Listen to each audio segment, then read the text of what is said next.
이런 얘기가 있습니다.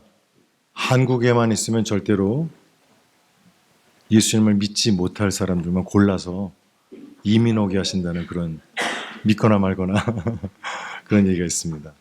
하나님 뜻이 계셔서 우리를 미국 땅까지 인도하시고 또 그 미국에 참 많은 곳이 있는데 또 텍사스 미들랜드로 인도하셔서 또 귀한 교회를 통해서 또 예배를 드리고 또 하나님을 섬기게 하신 것 너무너무 감사합니다. 할렐루야. 네, 우리 한번 그 좋으신 주님께 한번 큰 박수 올려드렸으면 좋겠습니다.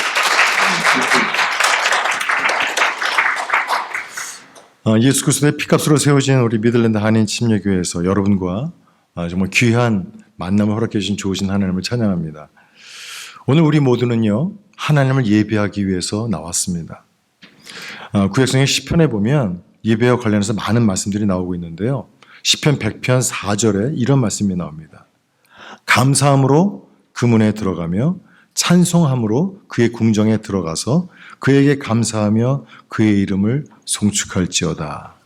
그러니까 하나님 앞에 예배 드리러 나갈 때는요 언제든지 감사한 마음을 가지고 나가야 된다 이렇게 말씀하고 계신 겁니다. 그러니까 오늘 혹시 오늘 교회 오시면서 또 이 예배당에 들어오시면서 혹시 감사한 마음이 없이 들어오신 분이 계시다면 성경들을 봤을 때 잠깐 나가셨다가 다시 감사한 마음을 가지고 들어오시는 것이 맞습니다. 네. 사실 생각해보면 우리가 얼마나 감사한 것들이 많습니까? 그죠? 예. 여러분들의 얼굴 보니까 그냥 감사가 이렇게 막 써 있어요. 예. 할렐루야. 아멘. 네네. 정말 돌아보면 감사한 것이 얼마나 많습니까? 지난 코로나19로 인해서 한 3년 가까이 많은 사람들이 외출도 자유롭게 못하고 식당도 자유롭게 못 가고 그죠? 심지어 제가 같이 사역했던 목사님 중에 어떤 분은 코로나로 인해서 세상을 떠나신 분도 계세요. 아주 건강하셨던 분인데 알 수도 없는 그런 정말 그런 이상한 바이러스 때문에 우리가 그런 고통을 당했었습니다. 그럼에도 불구하고 우리가 그 모든 시간을 거쳐서 이 자리에 지금 나와 있습니다. 오늘 우리 함께 나누실 말씀은요. 그 유명한 야베스의 기도가 소개되고 있는 본문입니다. 어떻게 시작하죠? 아까 우리 읽었는데 야베스의 기도문을 다시 한번 읽어보도록 하겠습니다. 한번 읽어볼까요? 시작. 야베스는 그의 형제보다 귀중한 자라. 그의 어머니가 이름하여 이르되 야베스라 하였으니 이는 내가 수고로이 낳았다 함이었더라. 아멘. 아주 간단한 말씀인데요. 야베스의 기도는 왜 이렇게 유명하게 된 걸까요? 네. 지금으로부터 한 25년 전인데요. 제가 버지니아에서 신학 공부를 하고 있었습니다. 그때 이 야베스의 기도라는 책이 나왔어요. 이 책을 쓰신 분은 브루스 윌킨스 목사님인데 이 목사님이 그 책에다가 이렇게 말씀하시더라고요.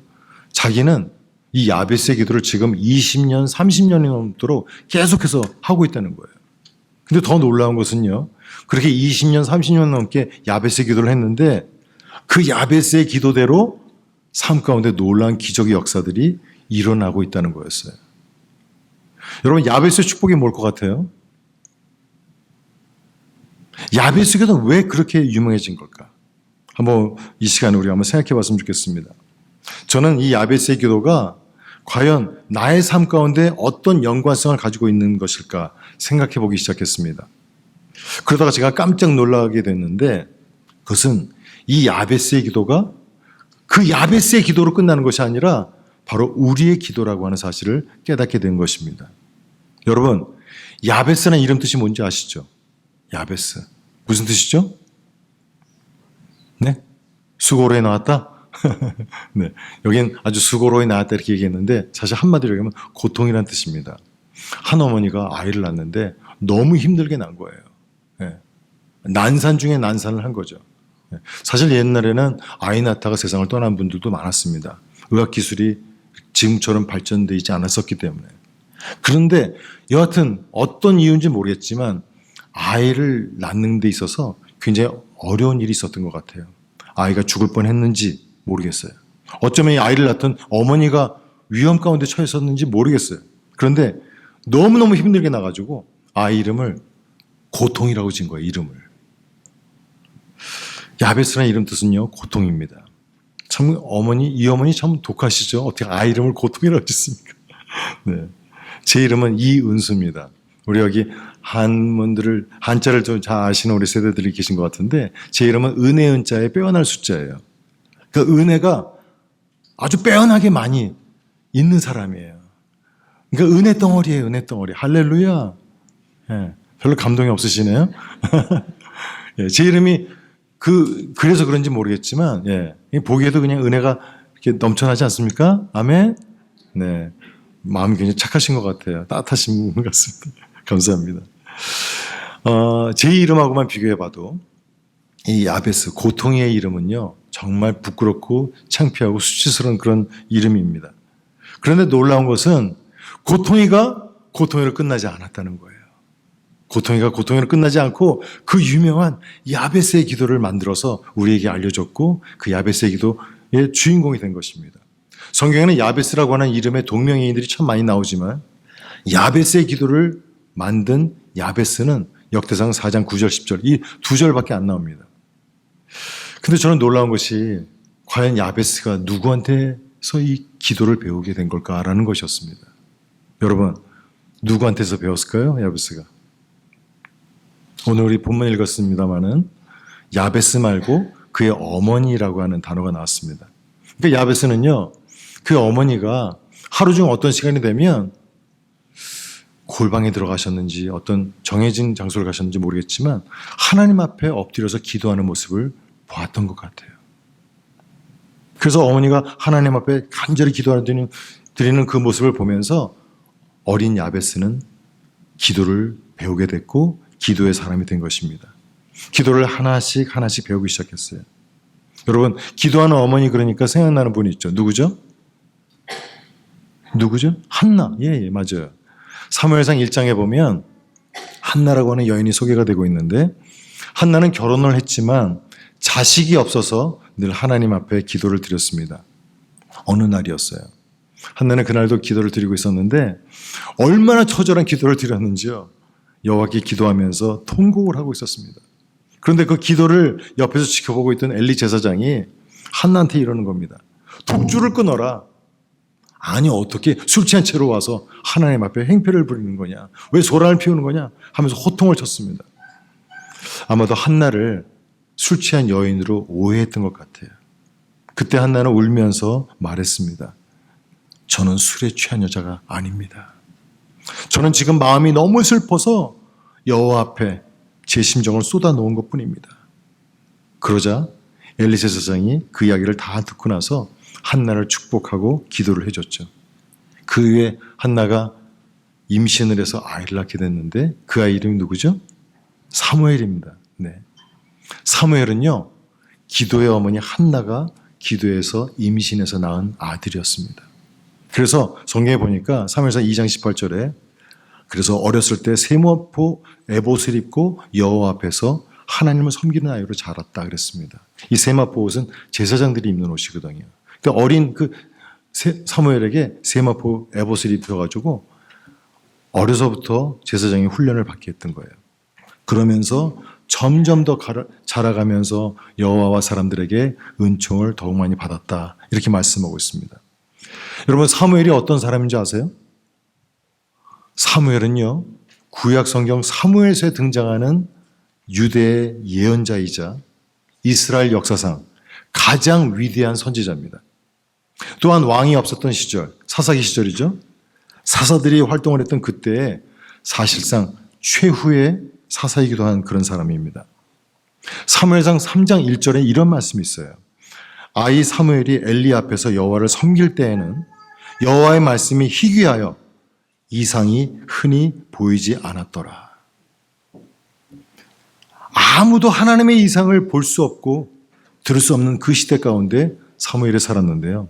놀라운 것은 아무도 하나님의 음성을 듣지 못하는 그 시절, 그때 사무엘은 하나님의 음성을 들었습니다.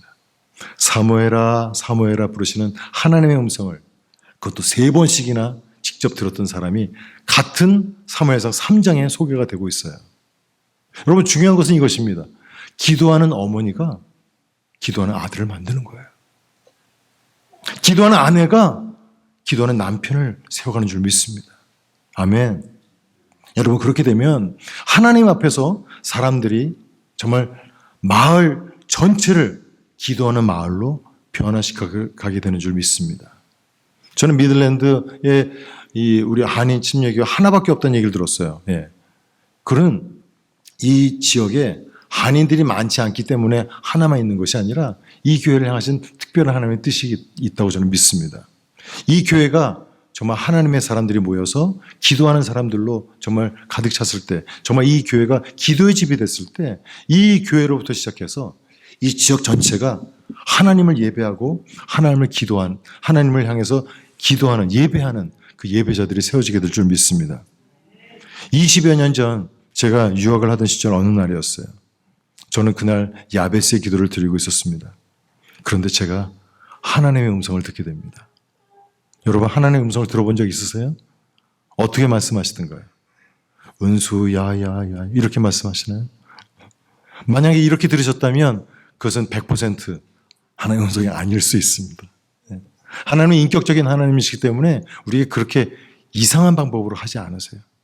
하나님의 사람들을 통해서 들려주시기도 하고 하나님의 말씀인 성경을 통해서 우리에게 하나님의 말씀을 듣게 하시는데, 하나님께서 저에게 이렇게 말씀하셨어요. 은수야, 너에게는 또 다른 이름이 있는데 너 그거 아니? 예? 저에게 다른 이름이 있어요? 그래, 너에게 다른 이름이 있어. 네 이름은 이은수이기도 하지만 너의 또 다른 이름은 이야베스야.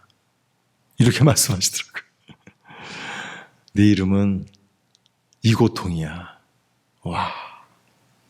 저는요, 사실 이 말씀을 들었을 때 제가 이해를 못했어요. 제가 가난한 유학생 시절이었기 때문에 그래서 제가 고통인 줄 알았어요. 그런데 그게 아니었어요. 제가 하도 이해를 못하니까 하나님이 다시 한번 설명해 주시더라고요. 네가 야베스가 된 것은, 네가 고통이가 된 것은 2000년 전에 내가 십자가의 고통 가운데 너를 낳았기 때문에 네가 고통이가 된 거야. 네가 야베스가 된 거야. 이렇게 말씀해 주시더라고요. 할렐루야. 여러분, 제가 야베스면요, 여러분들도 야베스인 줄 믿고 사실 걸 축복합니다.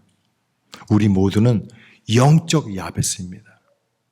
예수 그리스도의 십자가의 고통 가운데 하나님께서 새롭게 태어나게 해주신 하나님의 아들 야베스라는 거예요. 그렇기 때문에 저와 여러분이 지금부터 드려야 될 기도는 바로 야베스의 기도라는 것입니다. 저는요, 제가 목사가 되면 모든 것이 다 저절로 되는 줄 알았어요. 기도 안 해도 말씀 안 봐도 그냥 저절로 그냥 다녀오려면 설교가 나오고, 손을 얹어서 기도하면 병자가 낫고 다 저절로 되는 줄 알았어요. 제가 천기노사라 하겠습니다. 저절로는 없습니다. 저는 목사지만 여전히 저에게 연약함이 있고요. 저에게 시험이 있고 유혹이 찾아오고 있음을 경험하고 있습니다. 여러분, 목사 아니라 그 어떤 어마어마한 하나님의 일을 하는 사역자를 할지라도, 선교사를 할지라도 말씀 보지 않고 기도하지 않으면 다 무너지게 된다는 거 알고 계십니까? 저는 특별히 이 야베스가 하나님께 구한 것을 다 허락받았다라고 하는데, 과연 야베스가 무엇을 구했고 무엇을 허락받았을까 하는 것을 생각해 봤습니다. 여러분, 우리가 하나님 앞에 야베스의 기도를 드리고 나서 과연 영적 야베스인 저와 여러분이 하나님께로부터 받게 될 그 기도의 응답은 무엇일까? 한번 생각을 해볼 수 있길 바랍니다. 오늘 본문에 보면 야베스는 복의 복을 더해달라고 기도했습니다. 여러분, 복이 뭡니까? 복이 뭐죠? 제가 어렸을 때는요, 집에 온통 복이라는 글씨가 쓰여 있었어요. 숟가락에도 복, 베개에도 복, 이부자리에도 복, 온통 복이라고 하는 그 글자들이 쓰여 있었어요. 그런데도 사는 것이 왜 그렇게 힘들었는지 모르겠습니다. 사람들은요, 예수를 믿을 때나 안 믿을 때나 모두가 다 똑같이 복 받기를 원합니다. 복이 뭐길래? 여러분, 돈 많은 게 복입니까? 아니에요? 여러분, 건강한 게 복입니까? 아닙니까? 얘기를 좀 해보세요, 얘기를. 네. 저는 그렇게 믿습니다. 하나님께서 저와 여러분에게 주시는 모든 것은 다 좋은 것이다. 할렐루야. 하나님께서 저와 여러분에게 물질을 주셨다면 그것은 좋은 것입니다. 아멘. 하나님께서 저와 여러분에게 건강을 선물로 주셨다면 그것은 귀한 거예요. 복일 수 있습니다. 그런데 문제는 그것이 그것 자체가 복이냐 아니냐가 아니라 그것을 받는 사람이 어떤 마음가짐으로 어떤 자세로 받느냐에 따라서 누구에게는 복이 될 수도 있고 누구에게는 저주가 될 수도 있다는 것을 기억하시길 바랍니다. 여러분 로또 얘기 아시죠? 로또 당첨되신 분들이 한결같이 다 잘 됐죠? 아닌 거 아시죠? 아마 제명에 사신 분들이 거의 없는 걸로 알고 있어요. 네. 그럼에도 불구하고 한 번만 이런 네. 혹시 그런 마음을 가지신 분들이 다른 교회는 있더라고요. 네. 이 교회는 한 분도 안 계시는데 그런데 제가 옛날에 방송을 하면서 이렇게 방송 자료를 찾다가 캐나다의 어느 노부부 이야기를 보게 됐습니다. 캐나다에 어느 노부부가 살고 있었는데 이 부부는 서로 너무너무 사랑했어요. 근데 이분들이 이렇게 너무너무 사랑하는데 그 아내 되시는 분이 암에 걸렸어요. 브레스트 캔서가 걸려가지고 이제 병원에 치료를 받게 됐는데 이분들이 늘 그랬는지 어쩌다가 한번 했는지 모르겠는데 로또를 샀어요. 근데 이 로또가 당첨이 된 거예요. 근데 너무 놀라운 것은요. 이분들이 로또 당첨되자마자 90%를 상금의 90%를 그냥 다 도네이션 해버렸어요. 그리고 나머지 10% 가지고 이제 생활을 하려고 딱 이러고 있는데 사람들이 그 10% 가지고 있는 것도 그냥 내버려 두질 않는 거예요. 뭐 여기서 또 뭐 저기서 계속 방해를 하는 거예요. 결국은 그 사이좋던 부부가 로또 당첨된 이후로 막 자꾸 말다툼이 많아지고 그래서 막 근심 걱정이 쌓이게 됐습니다. 그러다가 이분들이요 위대한 결단을 합니다. 이 나머지 10%도 다 도네이션 해버리자. 그래가지고 이분들이 정말 그 로또 맞은 그 100%를 다 다시 환원하고 나서 정말 다시 행복한 부부의 삶을 살게 됐다고 하는 로또 당첨되고 나서 유일하게 살아남은 케이스를 제가 글로 본 적이 있습니다. 여러분 복을 정의할 때 시편 기자의 고백을 저는 참 좋아합니다. 시편 기자가 이렇게 고백했어요. 하나님께 가까이함이 내게 복이라. 내가 주 여호와를 나의 피난처로 삼아 주의 모든 행사를 전파하리이다. 할렐루야. 여러분 진짜 복은요. 하나님과 가까이 하는 것이 복이라는 것입니다. 내가 하나님께 가까이 하는 것이 왜 복일까요? 내가 하나님께 가까이 가면 가까이 갈수록 사단 마귀가 점점 더 멀어지기 때문 아니겠어요? 그러나 내가 하나님께부터 멀어지면 멀어질수록 사단 마귀의 밥이 될 수 있다는 것을 아실 수 있길 바랍니다. 사람도요. 누구를 가까이 하느냐에 따라서 우리의 영향을 받게 돼 있잖아요. 말하는 거, 생각하는 거, 먹는 거, 옷 입는 것뿐만 아니라 여러분 그런 얘기도 있죠. 친구 따라 강남 간다. 예. 우리는 늘 가까이 있는 그 사람을 통해서 영향을 받게 돼 있는데 과연 저와 여러분이 하나님을 가까이 한다면 하나님의 그 놀라운 성품들을 우리가 다 배우게 되는 거 아니겠어요? 아멘. 내가 하나님께 가까이 가면 갈수록 하나님은 우리를 더 귀하게 여겨주신 줄 믿습니다. 사단은 하나님을 무서워합니다. 그래서 절대로 하나님 앞에 나오지 않습니다. 내가 하나님 앞에 가까이 나아갔을 때 사단은 내가 아무리 초청을 해도 사단은 도망갈 수밖에 없는 거예요. 하나님을 무서워하기 때문에. 하나님은 빛이십니다. 아멘. 그런데 사단 마귀는 뭐죠? 어둠이에요. 여러분 우리가 깜깜한 밤에 방에 불을 켰을 때 어떡합니까? 불을 켜는 즉시 어둠이 사라지잖아요. 그죠? 불을 켜는 즉시 어둠은 빛의 속도로 도망가는 거예요. 바로 빛이신 하나님이 나타나셨을 때 우리 삶 가운데 우리를 억누르고 있고 우리를 힘들게 하고 우리를 좌절시키는 그 어둠이 있다면 빛이신 주님 왔을 때 순식간에 사라진다는 것을 여러분들 믿고 사시길 축복합니다. 야고보서 4장 8절에 야고보는 이렇게 말했습니다. 하나님을 가까이 하라. 그리하면 너희를 가까이 하시리라. 야베스가 구체적으로 어떤 복을 구했는지 오늘 야베스의 기도의 본문에서는 따로 설명하고 있지 않습니다. 그러나 야베스는 분명히 하나님 앞에 복에 복을 더해 주옵소서 이렇게 구했다는 것을 볼 수 있습니다. 시편 기자 아까 시편 73편 28절 제가 말씀드렸는데 시편 기자의 고백대로 시편 기자가 정의한 그 복의 정말 그 개념을 그 정의를 야베스에게 적용한다면 야베스는 언제나 하나님과 동행하면서 사는 진짜 복을 누렸던 사람이라는 것을 알 수가 있습니다. 야베스가 또 이렇게 기도했죠. 하나님 나의 지경을 넓혀 주시옵소서. 예. 어떤 지경을 넓혀달라고 그랬을까요? 모르겠어요. 그런데 하나님이 넓혀주셨다고 그랬어요.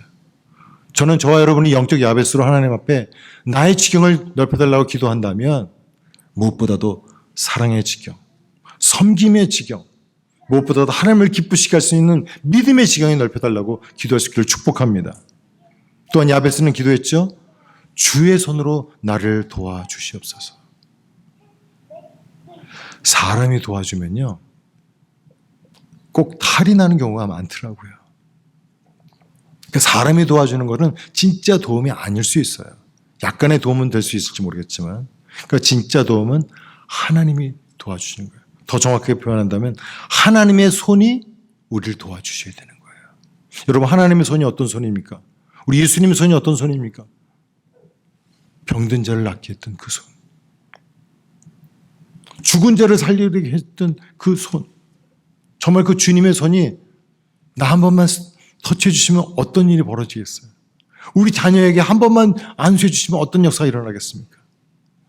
여러분, 그 주님의 손이 만약 우리 교회를 한 번만 터치해 주신다면 어떤 역사가 일어나게 될지 여러분 상상이 되십니까? 그 능력의 주님 손으로 우리 가정을, 우리의 비즈니스를, 우리 교회를 터치하여 주옵소서. 바로 이런 기도가 저와 여러분이 드려야 될 영적 야베스의 기도인 줄 믿습니다.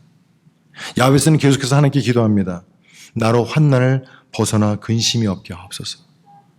여러분, 야베스의 기도를 정말 여러 가지 많은 것들을 우리가 이야기할 수 있겠지만 저는 여기서 오늘 정말 중요한 한 가지만 꼭 나누고 싶습니다. 여기서 나오는 환난이라고 하는 거예요. 나로 환난을 벗어나 근심 없게 하옵소서. 환난. 여러분, 환난이 뭡니까? 한번 예를 들어보겠습니다. 건강하게 잘 지내다가 어느 날 갑자기 병에 걸려서 아프게 되면 환난입니까? 제가 오늘 자꾸 질문하니까 좀 부담되시죠? 환난일 수 있습니다. 네. 그러나 진짜 환난 아니에요. 잘 나가던 우리 비즈니스가 어느 날 암초를 만나서 우리의 비즈니스가 만약에 어렵게 된다면 환난일까요?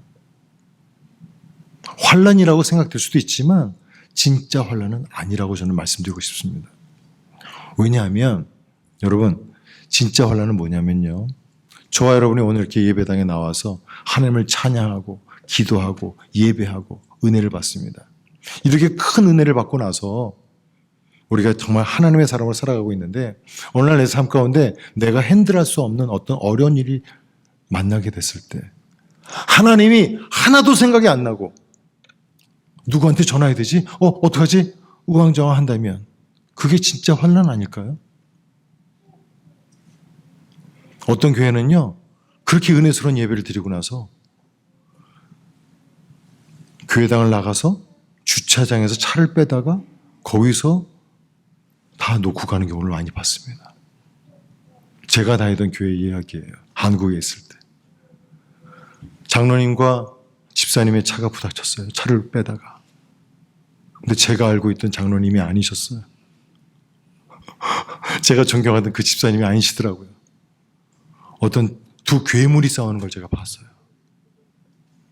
바로 예배를, 그 은혜스러운 예배를 마치고 나가자마자 주차장에서 그런 일이 벌어졌다는 것입니다. 그래서 어쩌면요, 하나님의 은혜는 이 본당 안에 있는 것이 아니라 주차장에 있는지도 몰라요. 만약에 오늘 예배 가운데 은혜가 흡족히 채워졌다고 여기지 않으신다면 주차장에서 혹시 떨어져 있는 은혜가 있는지 여러분들 찾아볼 수 있기를 제가 권해드립니다. 여러분, 오늘 내 삶 가운데 어려운 일이 닥쳐올 수 있습니다. 그러나 그것은 진짜 환난이 아니에요. 야베스는 하나님께 기도했습니다. 하나님, 나로 환난을 벗어나 근심이 없게 하옵소서. 그렇게 했더니 하나님이 그가 구하는 것을 다 허락하셨다 그랬죠. 여러분, 요즘 어떻습니까? 힘드십니까? 아니면 살만 나십니까? 목사님은 거의 질문을 안 하시는데, 그죠? 저는 자꾸 질문을 하고 있죠. 여러분, 우리가 힘들고 어려워서 고통이가 아니라는 것을 깨달을 수 있기를 바랍니다. 저와 여러분은요, 예수님께서 십자가의 고통 가운데 우리를 하나님의 아들로, 하나님의 딸로 낳으셨기 때문에 저와 여러분은 야베스, 고통이가 됐다는 것을 아실 수 있길 바랍니다. 그냥 경제적인 고통, 육신적인 고통, 관계적인 어려움들 때문에 내가 고통이가 됐다는 것이 아니라는 것입니다. 예수님께서 십자가에 달려 죽으시면서 그 엄청난 수치와 고통을 받으셨지만 그것으로 끝난 것이 아니었어요. 오히려 그 고통으로 인해서 저와 여러분을 하나님의 아들로, 딸로 낳으셨기 때문에 우리가 하나님의 아들, 하나님의 그 정말 사랑받는 그 고통이 야베스가 된 줄 믿습니다. 여기 이 자리에 나와 계신 우리 모두는요, 그 누구도 예외 없이 하나님의 아들이고 딸인 줄 믿습니다. 여러분, 아이가 그냥 태어납니까? 산고, 어머니의 그 산고가 있기 때문에 이 세상에 빛을 보게 되는 거잖아요. 사실 우리는요, 눈에 보이지 않지만 실제 벌어지고 있는 영적 전쟁터 한가운데 살아가고 있는 저와 여러분입니다. 눈에 보기에는 다 좋아 보이고 다 편해 보이고 아름다워 보일지 모르겠지만 사실 그 속에는요, 우리를 넘어뜨리려고 하고 우리를 정말 죽이려고 하는 것들이 너무너무 많다는 것을 보게 됩니다. 이 치열한 영적 전쟁 가운데에서 우리가 이길 수 있는 방법은 성경을 통해서 우리가 배우고 있죠. 딱 하나밖에 없습니다. 성령 충만입니다. 성령 충만. 성령 충만이 아니고서는 영적 전쟁에서 이길 수 없습니다. 제가 말씀드렸죠. 성령 충만은 구호가 아니라고요. 성령 충만은 하나님으로 충만한 거예요. 성령 충만은 말씀이신 주님으로 충만한 것입니다. 교회가 교회 될 수 있는 것, 성령 충만할 때 가는 것입니다. 목사가 목사 될 수 있는 것, 성령 충만할 때 가는 것입니다. 성도가 되려면은요, 성령 충만해야 이 모든 것이 가능하다는 것입니다. 성령 충만은 하나님의 말씀으로 충만한 것입니다. 창세기 1장 1절에 하나님이 태초에 하나님이 천지를 창조하시니라고 말씀하시죠. 창세기 1장 1절에. 요한복음 1장 1절에 뭐라고 말씀하시죠? 태초에 말씀이 계시니라. 이 말씀이 하나님과 함께 하셨으니 이 말씀이 곧 하나님이시라고 그랬어요. 그 하나님의 말씀, 바로 예수 그리스도, 그분이 바로 성령이십니다. 그분으로 충만한 것이 바로 성령 충만이라고 하는 것이에요. 성령 충만은요, 내가 십자가에서 죽는 것입니다. 내가 십자가에서 죽고 내 안에 예수 그리스도 주님께서 사시는 것, 그것이 바로 성령 충만인 줄 믿습니다. 여러분, 똑같은 시대를 살아도 다 똑같은 삶을 사는 게 아니더라고요. 요즘 경기가 어렵다고요? 그래서 다들 망했나요? 아니에요. 예전에 IMF가 터졌을 때 많은 사람들이 직장을 잃었습니다. 사업이 부도나기도 했어요. 그러나 어떤 사람은요, 반대로 그게 반전이 돼서 더 커다란 성공을 거두신 분들도 계시다는 얘기를 들었습니다. 제가 성경을 보다가 깜짝 놀란 일이 있었는데 한번 같이 찾아봤으면 좋겠습니다. 구약성경 사무엘상 7장 13절 말씀입니다. 오늘 말씀과 연관이 있기 때문에 한번 찾아보겠습니다. 구약성경 사무엘상 7장 13절 말씀. 제가 가지고 있는 성경은 418페이지입니다.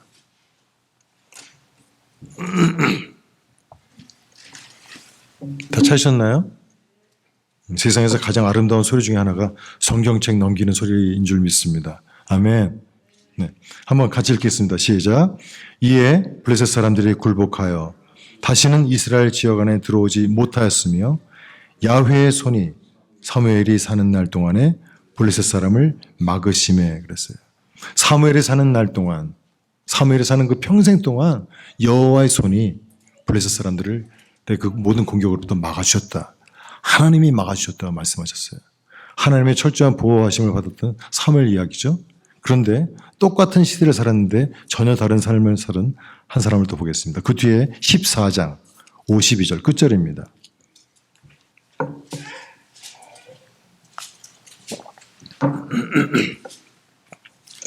다 찾으셨으면 한 목소리 읽겠습니다. 시작. 사울이 사는 날 동안에 블레셋 사람과 큰 싸움이 있었으므로 사울이 힘센 사람이나 용감한 사람을 보면 그들을 불러 모았더라. 아멘. 여러분, 사무엘과 사울은 같은 시대에 살았던 사람이에요. 예. 근데 아까 우리 말씀 봐서 알겠지만 사무엘은 여호와의 손이 블레셋의 모든 공격을 막아주셔서 사무엘은 직접 싸운 적이 한 번도 없어 보입니다. 근데 지금 방금 읽었던 이 말씀에 보면 사울은 사는 날 동안 블레셋 사람들과 치열한 영적 전쟁이 아니죠. 치열한 싸움을 하면서 그래서 힘센 사람이나 용감한 사람들 보면 자기 부하로 다 불러 모았다는 이야기가 있습니다. 누구는 하나님이 다 막아주시는데, 누구는 다 정말 책임져 주시는데, 또 어떤 사람은요, 자기가 애를 써야, 자기가 싸워서 이겨야만 겨우 막을 수 있는 그런 피곤하고 답답한 인생을 사는 사람이 있을 수 있다는 것입니다. 여러분, 이 차이가 뭔지 아세요? 성령이 있고 없고의 차이입니다. 여러분, 사울 왕을 그렇게 우습게 볼 사람이 아니에요. 사울은 이스라엘의 첫 번째 왕이었는데요. 이스라엘의 왕이 없던 그 시절에, 사실 왕이 없었던 것이 아니죠. 진짜 하나님이 왕이셨는데 이스라엘 백성들이 너무 완악해서 하나님을 왕으로 인정하지 않고 우리에게도 왕을 주옵소서 이렇게 철없이 구했습니다. 근데 하나님은 참으시고 사무엘 선지자를 통해서 이스라엘 백성들 가운데 왕이 될 사람을 찾았어요. 그러다가 선택된 사람이 사울이었습니다. 사울은 정말 경건한 사람이었습니다. 하나님을 경외하는 사람이었습니다. 그래서 하나님 앞에 정말 예배자로 정말 그렇게 살아가는 사람이었는데, 그렇게 해서 이스라엘의 첫 번째 왕으로 세워졌던 사울 왕. 그는 하나님이 얼마나 위대하신지를 40년 동안 왕으로 이스라엘을 다스리는 가운데 경험했던 사람입니다. 그럼에도 불구하고 그 사울이 나중에 악신이 들려서, 귀신이 들려서 결국은 미치광이가 되고 결국은 자살합니다. 여러분, 사울 왕은요, 오늘날로 따지면 목사인 사람이에요. 예배자였던 사람이에요. 그러던 사람이 성령 떠나고 나니까 미치광이가 되고 자살했어요. 그런데 우리 아까 말씀 봐서 아시겠지만 사무엘 선지자는 어떻습니까? 어머니가 기도하는 가운데 잉태를 했고, 그래서 태어났고, 그래서 하나님 앞에 서원한 그대로 아이를 바쳐서 어린 시절부터 제사장의 어떤 그 훈련을 다 받게 하시고, 그래서 정말 하나는 그 시대 가운데 그 누구도 하나님의 음성을 듣지 못하는 그 시대 가운데 하나님의 음성을 직접 듣고, 그러면서 하나님의 위대한 선지자로 쓰임받게 됐던 사람. 우리 말씀 본 것처럼 사무엘을 사는 날 동안 여호와의 손이 블레셋의 모든 공격들을 다 막아주셔서 하나님의 주시는 참 평안, 샬롬을 누리며 살았던 그 사무엘을 여러분이 기억할 수 있길 바랍니다. 여러분, 저는 사울왕 이야기를 보면서 그냥 사울이 안타깝다는 생각이 든 것이 아니라 이것이 바로 나의 이야기가 될 수도 있겠구나라는 생각을 하면서 얼마나 두렵고 떨렸는지 모르겠습니다. 여러분, 성령 충만하지 않으면 우리는 항상 힘듭니다. 성령 충만하지 않으면 우리는 항상 짜증이 날 수 있습니다. 성령 충만하지 않으면 우리는 실패한 인생으로 살아갈 수 있다는 것을 기억할 수 있길 바랍니다. 여러분, 야베스의 축복은 성령 충만입니다. 아멘. 야베스가 야베스의 기도를 다 드렸을 때 하나님이 그 모든 기도에 전부 다 응답해 주셨던 것처럼, 영적 야베스인 저와 여러분이 하나님 앞에 정말 그 야베스의 기도를 드리면서 나아갈 때 하나님은 저와 여러분에게 가장 좋은 것을 줄 줄 믿습니다. 가장 좋은 것은 성령 충만입니다. 아멘.